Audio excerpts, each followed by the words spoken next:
दुल्हन को उसकी सखियों ने घेरा हुआ था। देखो देखो बारात आ गई। हम भी तो देखे जरा अपने जीजा जी को। शादी पूरी हो जाती है। अब बारी थी सुहाग रात की।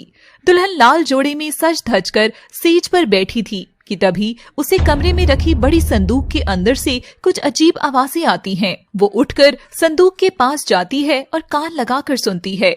यार उसका तो ध्यान रखना। किसका? तुझे पता है ना, आज रात उसका नाम नहीं लेना चाहिए वरना वो आ जाती है। आखिर है कौन वो?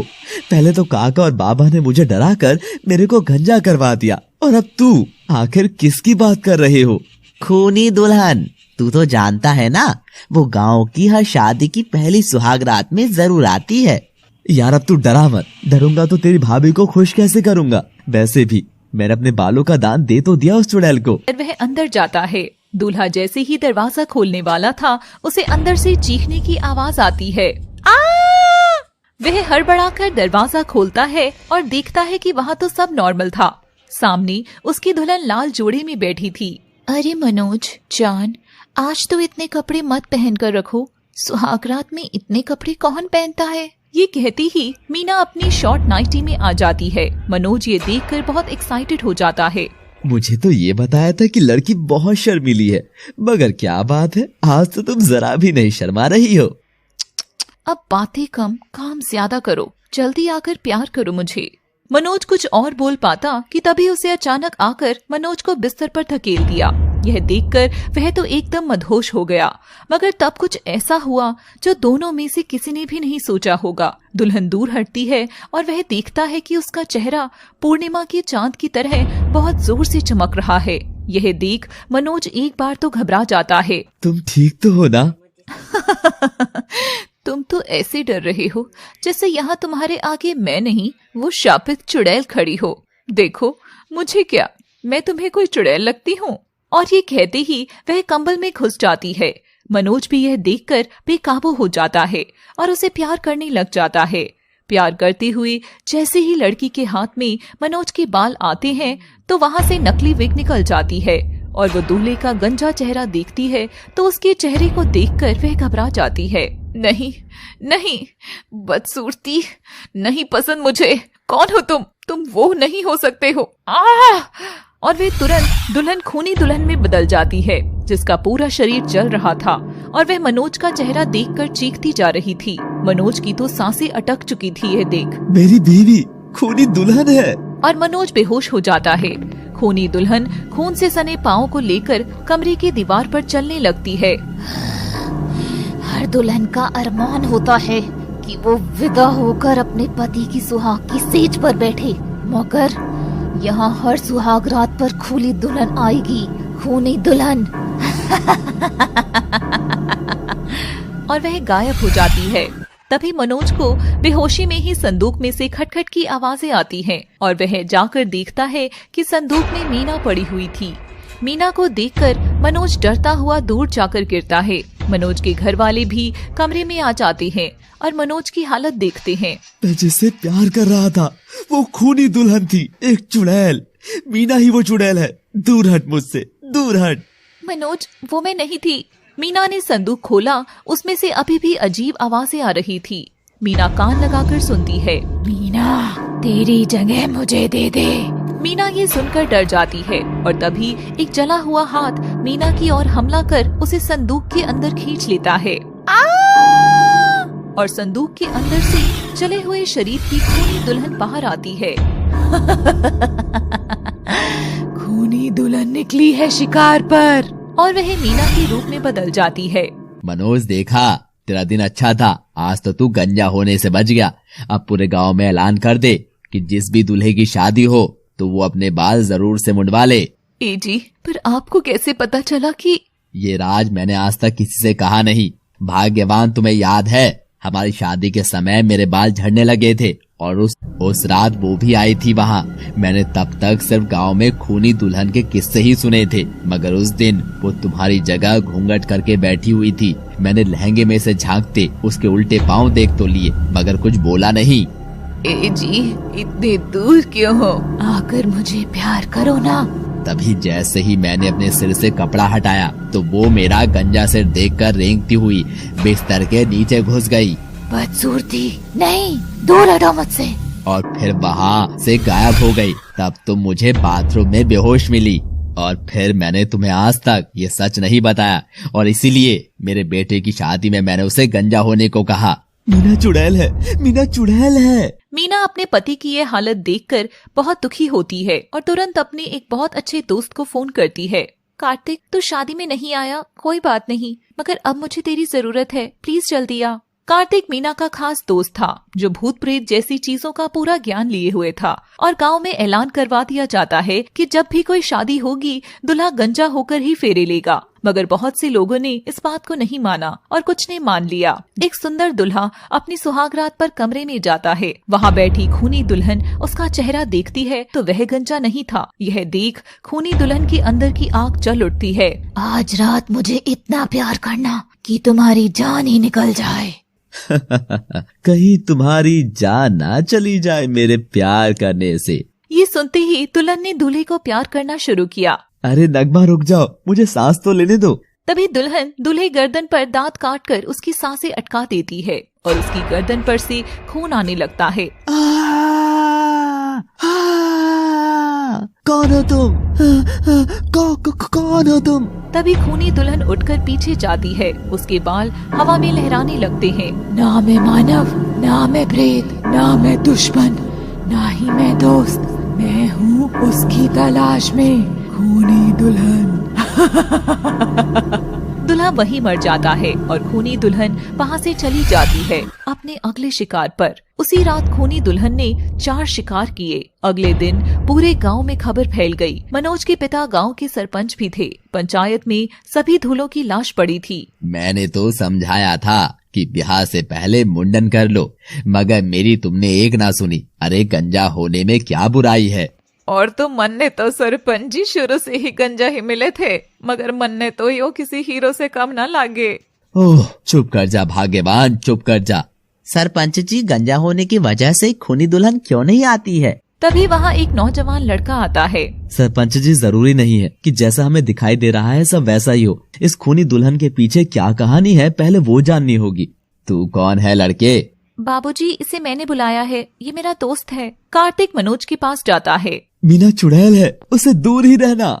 आखिर उस जमीन पर मैं आ ही गया जहाँ के किस्से न जाने कब से मुझे सोने नहीं देते हैं। यहाँ गांव की लाइब्रेरी कहाँ पर है? और कार्तिक मीना के साथ उस लाइब्रेरी में जाता है और किताबें पढ़ने लगता है। तभी लाइब्रेरी में ऊपर रखी एक भारी किताब कार्तिक के ऊपर गिरने वाली होती है। कार्तिक, बचा जरा। और कार्तिक बचने के लिए जैसे ही हटता है उसे चोट लग जाती है और वह अपनी कमीज निकालकर खून साफ करता है। तभी वहाँ लाइब्रेरी मैन भी आता है। ये लो, तुमने जो किताब मांगी थी इसमें ही सब लिखा है खूनी दुल्हन के बारे में। और तभी वह उसकी पीठ पर एक निशान देखता है। आदमी वह निशान देखकर घबरा जाता है। ये निशान तुम्हारी पीठ पर कैसे है?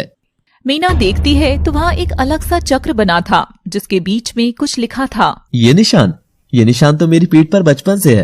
क्यों, क्या हुआ मेरे निशान से? आदमी कुछ बोल पाता कि उससे पहले ही उसे सांस आना बंद हो जाती है और ऊपर से एक बहुत मोटी किताब आकर उसके सर पर गिरती है जिससे उसकी मौत हो जाती है।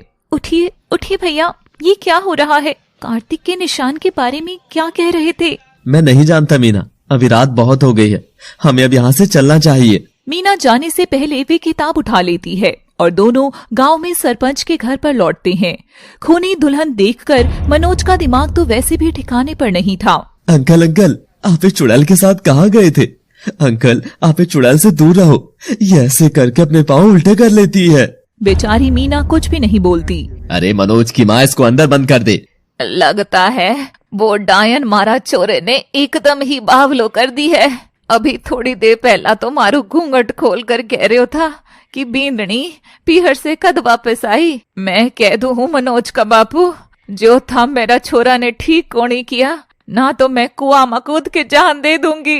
रे भाग्यवान, तू इसने लेकर अंदर जा। देखा कार्तिक, यहाँ क्या सब हो रहा है। अब तुम्हें इस गांव को उस खूनी दुल्हन के प्रकोप से बचाना होगा। प्लीज कार्तिक। मीना कार्तिक के आगे हाथ जोड़ती है। नहीं मीना, ऐसा मत करो, अब मैं समस्या को जड़ से खत्म करके ही जाऊंगा। और तब तक तुम यहीं रह सकते हो, है ना बाबा? ये रुक सकता है ना? हाँ ठीक है, मीना मेहमान की व्यवस्था घर के बाहर वाले कमरे में करवा दो। और कार्तिक उस कमरे में रुक जाता है। आधी रात बीत गई थी। कार्तिक को अचानक उस कमरे की छत पर घुंघरों की आवाज आती है, जैसे कोई चल रहा हो। कार्तिक ध्यान नहीं देता और फिर से सो जाता है। इस बार आवाज उसे दरवाजे के बाहर से आती है। लगता है अब वो आ गई है। कार्तिक जैसे ही दरवाजा खोलता है, उसे बाहर कोई भी नजर नहीं आता है। तभी उसके शरीर के आर पार से हवा गुजरती है और उसका कमरा अचानक गुलाब की खुशबू से महकने लगता है। शायद ये सब वैसा नहीं है जैसा मैं समझ रहा हूँ।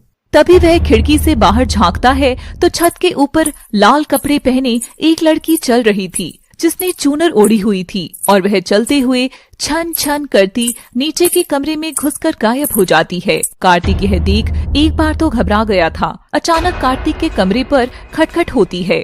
कौन है? तेरी मौत है लड़के, मुझे तेरी जवानी चाहिए, दरवाजा खोल। कार्तिक ये सुनकर घबरा जाता है। यहाँ कोई जवान मर्द नहीं है, चली जाए यहाँ से। तभी खिड़की में से मीना चिल्लाती है, कार्तिक दरवाजा खोलो ना, मैं कब से दरवाजा पीट रही हूँ। वो तुम थी? तो वो सब क्या था? कार्तिक दरवाजा खोल देता है। मीना तुम इतनी रात को यहाँ? कार्तिक तुम्हें पता है मैं ये किताब पढ़ रही थी और इस किताब से मुझे मिला कि मीना कार्तिक को किताब दिखाती है। वह देखता है कि किताब के बीच में एक निशान बन रहा है, जो कार्तिक की पीठ पर बने निशान से एकदम मेल खाता है। ये निशान तो मेरी पीठ पर है, मगर ये आखिर किस चीज का है? बताओ मीना। मैं नहीं जानती कार्तिक, ये किताब किसी अलग भाषा में लिखी है जो लाइब्रेरी वाले भैया जानते थे, मगर शायद उनकी मौत भी इसी निशान के पीछे छिपे राज की वजह से हुई है। इसका मतलब इस गांव में मेरे जीवन से जुड़े हुए राज भी छिपे हुए हैं। अब तो मैं सब पता करके ही दम लूंगा। अगली शादी कब है गांव में? 2 दिन बाद गांव की जमींदार की बेटी की शादी है। ठीक है, तो इस बार उस दुल्हन के लिए जाल बिछाया जाएगा। अगले दिन कार्तिक किसी को बिना बताए जमींदार के घर निकल जाता है। तभी उसे सरपंच के घर में लाल कपड़े पहने और ओढ़नी ओढ़े रात वाली लड़की नजर आती है। कार्तिक जमींदार के यहाँ पहुँचता है और देखता है उनके बेटे कपिल का मुंडन किया जा रहा था। बापू, मैं मुंडन नहीं कराना चाहता। चुपचाप बाल कटवा ले, वरना वो खूनी दुल्हन तेरी मुंडी ही काट ले जाएगी। रुक जाओ, अब नहीं करेगी वो ऐसा। मैं जानता हूँ कि उसे कैसे पकड़ना है। हमें जाल बिछाना होगा और इस बार खूनी दुल्हन खुद मेरे कब्जे में आएगी। जमींदार कार्तिक की बातों में आ जाता है। उस रात भी कार्तिक को वही लड़की लाल ओढ़नी में रात के 2 बजे छत पर घूमती नजर आती है। शादी का दिन आता है। कपिल अपने घने बालों को संवारता हुआ कमरे में जाता है। सेज पर उसकी पत्नी निर्मला बैठी हुई थी। निम्मी, आज आखिर मेरी तड़प खत्म हो ही जाएगी। फोन पर तू कितना तंग करती थी मेरे को, मगर अब तो तू कहाँ बचकर जाएगी। हर रोज तू, मैं और मेरा कमरा। आओ मेरे कपिल, आज तो प्यार का मैच हो ही जाए। और कपिल निम्मी का घूंघट उठाता है। निम्मी का चेहरा खूब चमक रहा था। वह कपिल को देख शर्माती है। आज तो तुम में से गुलाब की खुशबू खूब महक रही है मेरी निम्मी। उधर कार्तिक अपने कमरे में खड़ा होकर बहुत हंस रहा था।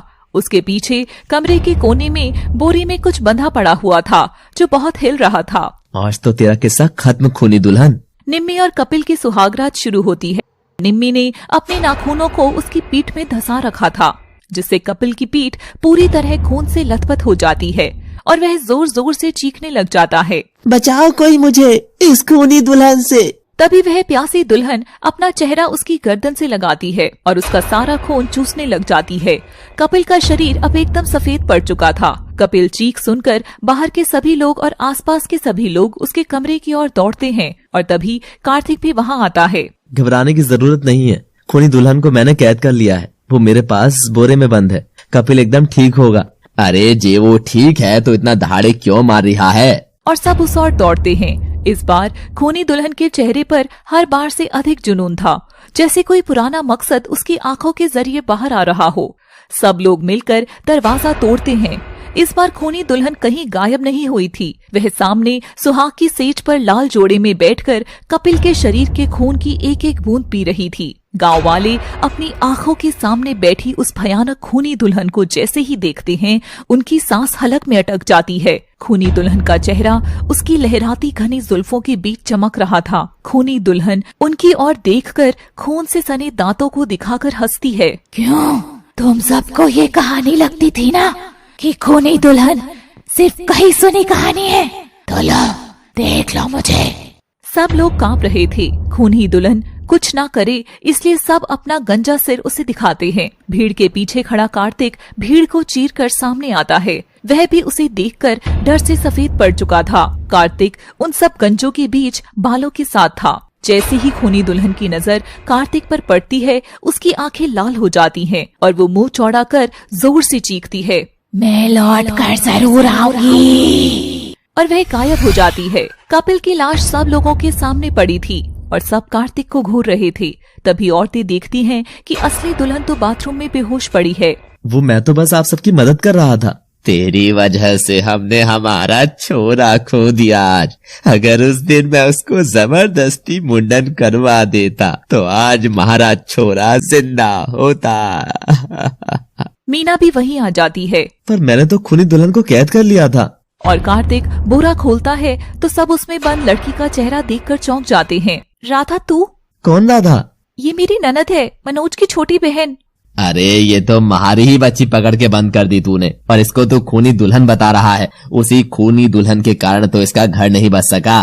कार्तिक, राधा के पति को भी खूनी दुल्हन ने मार डाला था और तब से इसकी हालत ऐसी है, इसलिए ये रात भर छत पर घूमकर उसे पुकारती है। कार्तिक राधा को खूनी दुल्हन समझकर एक रात पहले उसका पीछा करता है और छत पर जाकर उसे बेहोश कर बोरे में बंद करने लगता है। तो सरपंच ने अपने ही घर में छिपा रखी है खूनी दुल्हन। माँ कसम बड़ी ही खूबसूरत है। मुझे माफ कर दो, मगर मैं एक और मौका चाहूंगा। अरे इतके तू पूरे गांव की लाश बिछता देखना चाहता है? अगर मैं ऐसा नहीं कर सका तो मैं राधा को अपना लूंगा और शादी कर लूंगा, मगर ये गुत्थी तो मैं सुलझा कर ही रहूंगा। मीना भी अपने दोस्त को गांव वालों के गुस्से से बचा लेती है। दोनों रात को लौटकर घर आते हैं। कार्तिक, हमें जल्द से जल्द कुछ करना होगा। किताब में लिखी भाषा बहुत पुरानी है, इसलिए पहले हमें ऐसे किसी इंसान को ढूंढना होगा जो इसको पढ़ सके। और दोनों उसकी तलाश में निकल पड़ते हैं और फिर 2 गांव दूर उन्हें वो आदमी मिलता है। कार्तिक उसे वह किताब दिखाता है। मैंने मेरे पूर्वजों से खूनी दुल्हन के बारे में सुना था। जानना चाहते हो इस किताब में जानना चाहते हैं क्या लिखा? आखिर क्या कहानी है खूनी दुल्हन के पीछे? इसके लिए तुम दोनों को इस पते पर जाना होगा, समझे? और दोनों एकदम घने अंधेरे में ही चलते जा रहे थे। और कितना चलना पड़ेगा मीना? बस वो प्राचीन भाषा जानने वाले बाबा का मकान थोड़ी ही दूरी पर है। इस खूनी दुल्हन ने तो मेरी जान ऑलमोस्ट निकाल ही दी है मीना, मगर मैं बता रहा हूँ अब इस गांव में या तो खूनी दुल्हन रहेगी या मैं। तभी कार्तिक मुड़कर देखता है तो मीना वहाँ से गायब हो गई थी। अब कार्तिक उस सुनसान सड़क पर एकदम अकेला खड़ा था। कार्तिक के पांव कांपने लगे थे। तभी अंधेरे में से उसे एक भयानक आवाज सुनाई पड़ती है।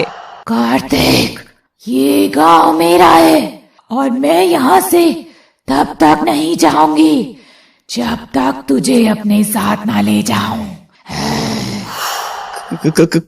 कौन है? तेरे खून की प्यासी खूनी दुल्हन। खूनी दुल्हन? मगर वो तो बस शादी की रात ही निकलती है ना। और अंधेरे में से एक हाथ कार्तिक की ओर बढ़ता है और उसे भी अंधेरे में ही खींच लेता है।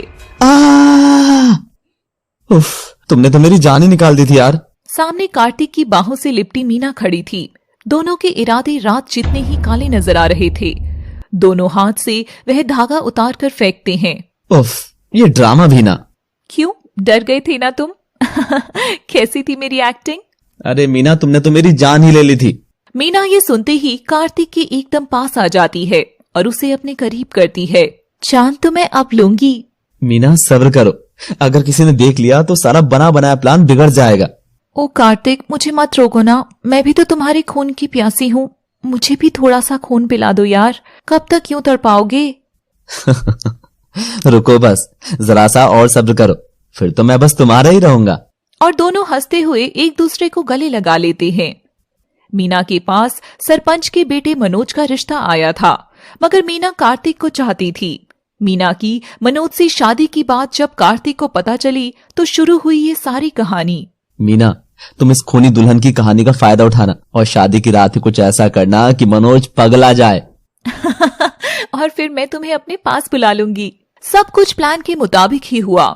और फिर तभी मीना ने कार्तिक को राधा के पागलपन के बारे में बताया। कार्तिक, अगर तुम मेरी पागल ननद से शादी कर लो तो फिर तुम भी मेरे पास ही आ जाओगे, क्योंकि बाबा राधा को कहीं और नहीं जाने देंगे।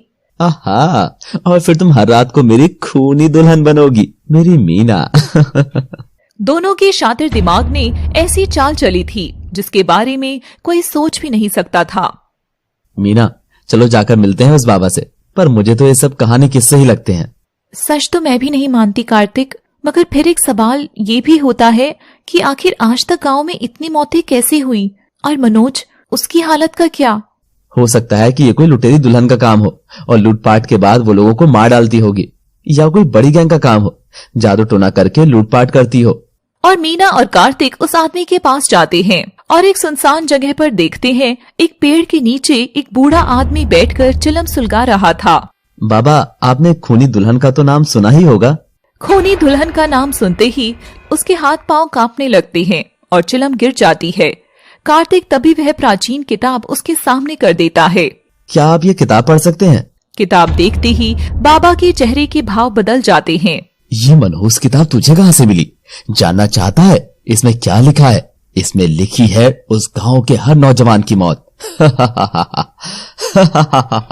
कार्तिक और मीना एक दूसरे का चेहरा देखते हैं और बाबा किताब को पढ़ता है। ये बात है आज से पूरे 40 साल पहले की, जब खूनी दुल्हन भी कभी किसी की दुल्हन बनना चाहती थी। खूनी दुल्हन से पहले उसका नाम राम्या था। राम्या आसपास के सभी गांवों में सबसे सुंदर लड़की थी, जिसका कहीं ना कहीं उसे फायदा भी था और नुकसान भी। राम्या को लोग दूर दूर से देखने तो आते थे, मगर सब उसके हुस्न के ही दीवाने थे। ऐसे में उसके लिए सच्चा प्यार ढूंढना बहुत मुश्किल हो गया था। हे भगवान, तूने मुझे रूप का तो धनवान बनाया, मगर किस्मत का इतना खोटा क्यों बनाया? यहाँ हर कोई आदमी बस मेरे साथ रात बिताने का ख्वाब लेता है, मगर साथ निभाने के बारे में कोई भी बात नहीं करता। वक्त यूं ही बीत गया। राम्या की एक अजीब सी आदत थी। रात में सबके सोने के बाद वो चांदनी रोशनी में गांव की नदी में स्नान करती थी, वो भी एकदम ही कम कपड़ों में। और उस दिन जब वो रोज की तरह स्नान करने गई थी, जैसे ही राम्या अपने कपड़े खोलकर नदी में जाकर गोता लगाती है और नहाने लगती है, तभी नदी में से एक साधु बाहर निकलते हैं और राम्या को देख क्रोधित हो उठते हैं। मूर्ख कन्या, तो क्या अपने रूप में इतनी मगन थी जो तुझे होश भी नहीं आया कि इस नदी में एक ब्रह्मचारी साधु पहले से ही स्नान कर रहा था। स्त्री के स्पर्श से मेरी सालों की तपस्या अधूरी रह गई। जा, मैं तुझे श्राप देता हूं कि तुझे गांव का हर मर्द स्पर्श करेगा और तुझे उसके साथ रात बितानी होगी। अगर तू ऐसा नहीं करेगी तो तेरा यौवन ढल जाएगा। ये सुनते ही राम्या की रूह कांप जाती है। राम्या साधु के पांव में गिरकर रोने लगती है। बाबा, मुझे इतनी बड़ी सजा मत दो। मैंने जो किया वो सब अनजाने में किया। मैं तो हर रात ही यहाँ स्नान करने आती हूँ ताकि मुझे कोई देख ना सके, मगर ये श्राप, मैं इसके साथ कैसे जीऊंगी? ये गांव के मर्द मुझे कुत्तों की तरह नोच खाएंगे। राम्या का विलाप देखकर साधु का मन पसीज जाता है। उठो बेटी, मैं ये शाप तो वापस नहीं ले सकता, मगर हाँ, जिस दिन तुम पूरे 100 मर्दों के साथ संबंध बना लोगी उस दिन ये शाप खत्म हो जाएगा। और हाँ, तुम्हें केवल कुंवारे मर्दों के साथ ही संबंध बनाना होगा। ये कहकर बाबा चला और तब से राम्या का शाप अपना काम करने लगा। अब गांव का वो हर मर्द जो राम्या को दूर से देखता था, वो उसके कमरे तक आने लगा और राम्या के न चाहते हुए भी उसके साथ संबंध बनाने पड़े। वो हर हफ्ते नए मर्द के साथ रात बिताती थी और वक्त ऐसे ही बीतता गया। राम्या रोते रोते हर लड़के के साथ रात बिताती। बस कुछ मर्द और, फिर मैं शाप मुक्त हो जाऊंगी। उसी दौरान राम्या की जिंदगी में एक लड़का आता है, नकुल। नकुल राम्या के शाप के बारे में सब जानता था। यार, ये लड़की कितनी तकलीफ में है। हर बार एक नया मर्द आकर से छूता है तो मुझे तो आग लग जाती है। नकुल राम्या के आगे अपना प्यार का इजहार करता है। तुम तो जानते हो ना कि मुझे हर हफ्ते एक कुंवारे लड़के को अपने पास बुलाना पड़ता है, फिर भी। राम्या, मैं तुम्हें चाहता हूँ, तुम्हारे शरीर को नहीं चाहता, और अब तुम किसी के साथ भी नहीं रात बिताओगी। नहीं नकुल, मैं रुक नहीं सकती। अगर मैं रुकी तो सब खत्म हो जाएगा, मगर मैं चाहती हूँ कि तुम ही वो 100वें मर्द बनो जो मेरे श्राप को खत्म कर सकता है, और फिर मैं सिर्फ तुम्हारी रहूंगी, हर जन्म में सिर्फ तुम्हारी। और वो दिन भी जल्दी आ गया जब राम्या 99 मर्दों के साथ संबंध बना चुकी थी। अब बारी थी 100वें मर्द की। राम्या नकुल को अपने कमरे में बुलाती है। नकुल देखता है कि राम्या बिस्तर पर दुल्हन बनकर बैठी। नकुल ये देख खुद को रोक नहीं पाता। राम्या का बदन चांद की तरह चमक रहा था। राम्या, तुम तो एकदम चांद की तरह चमक रही हो। आज से पहले तुम इतनी हसीन कभी नहीं लगी। और नकुल राम्या को बिस्तर पर लेटा देता है और उसे बाहों में भरता है। राम्या की आंखों में खुशी के आंसू थे। आज मैं श्राप से मुक्त हो जाऊंगी नकुल, और फिर मेरा और तुम्हारा मिलन हो जाएगा, हमेशा हमेशा के लिए। नकुल बस राम्या को प्यार करता जा रहा था और आखिरकार राम्या ने पूरे 100 कुंवारे मर्दों के साथ संबंध बना ही लिया था। राम्या खुशी से बत्ती जलाती है और उसकी चीख निकल जाती है। राम्या की चीख सुनते ही नकुल घबरा जाता है। राम्या का रूप रंग ढलने लगा था और देखते ही देखते वो एक बदसूरत बुढ़िया में बदल गई थी। नकुल, ये कैसे हुआ? आखिर कौन हो तुम? नकुल घबराया हुआ था, तभी वो हंसता है। मुझे तूने पहचाना नहीं राम्या? याद कर वो दिन जब मैं तेरे पास तेरा हाथ मांगने आया था। जब नकुल राम्या के पास आता है तो राम्या उसके थप्पड़ मार देती है। हाँ, जंगली हो तुम, और मैं इस गांव के मर्द से विवाह कभी नहीं करूंगी। नकुल को राम्या का थप्पड़ बहुत चुभ गया था। मुझे जंगली बताया था ना तूने, और कहा था कि तू इस गांव के लड़के के साथ विवाह नहीं करेगी, और अब देख मेरी ही दुल्हन बनकर मेरी ही सेज पर तू आ गई है। नकुल, वो मैंने इसलिए कहा था क्योंकि तुम्हारा रूप मुझे डरा रहा था और मैं इस गांव की मर्दों की हवस की नजरों से तंग आ गई थी। मगर तुमने मेरे साथ ये क्या कर दिया? आखिर मेरा श्राप टूटा क्यों नहीं? क्योंकि मैं कुंवारा मर्द नहीं बल्कि शादीशुदा हूँ। मैंने जानबूझकर ये किया ताकि तेरा घमंड टूट सके। ये सुनते ही राम्या के पांव तले से जमीन खिसक गई। मुझे घमंड कभी नहीं था नकुल, और मैंने तुम्हें सच में चाहा था। उन 99 लोगों के साथ मैंने बस संबंध बनाए थे, मगर तुम्हारे साथ मैं अपनी खुद की नई दुनिया बसाना चाहती थी। ये कहते हुए राम्या आईने के सामने खड़ी होकर खुद का ये बूढ़ा रूप देखकर बहुत रोती है और पास रखे लैंप से खुद को आग लगा डालती है। नकुल राम्या को जिंदा जलता देख उसे बचाने की बजाय वहाँ से भाग जाता है। मैं लौटूंगी, जरूर लौटूंगी, खूनी दुल्हन के रूप में। और राम्या धो-धो करके पूरी तरह जल गई थी। मीना ये कहानी सुनकर सहम गई थी, मगर कार्तिक को अभी भी विश्वास नहीं हो रहा था। इसका मतलब खूनी दुल्हन अब हर मर्द से बदला ले रही है, और वो गंजा होने वाली बात। सुना है खूनी दुल्हन ने हमेशा गंजे आदमी के साथ संबंध बनाने से मना कर दिया था। बाबा, और वो नकुल, उसका क्या हुआ? कहा जाता है कि खूनी दुल्हन खुद आकर उसे ले गई थी। ये सुनकर मीना की जान में जान आई। इसका मतलब जानते हो कार्तिक, यही कि खूनी दुल्हन अपना बदला तो ले चुकी है, मगर उसे खून करने का शौक चढ़ गया है। मीना मुड़कर देखती है तो वहाँ कार्तिक तो था ही नहीं। कार्तिक, कार्तिक, कहाँ हो तुम? तभी दूर अंधेरे में से कार्तिक की चीख आती है।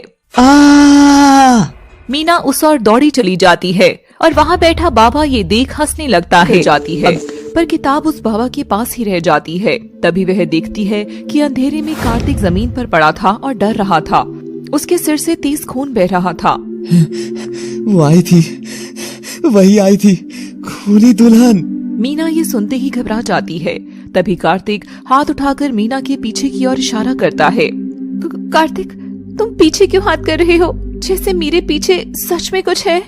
हाँ मीना, वो ठीक तुम्हारे पीछे खड़ी होकर हंस रही है, पर प्लीज पीछे मत मुड़ना पीछे। मीना की सांसें अटक गई थी और वह धीमे से पीछे की ओर गर्दन करती है।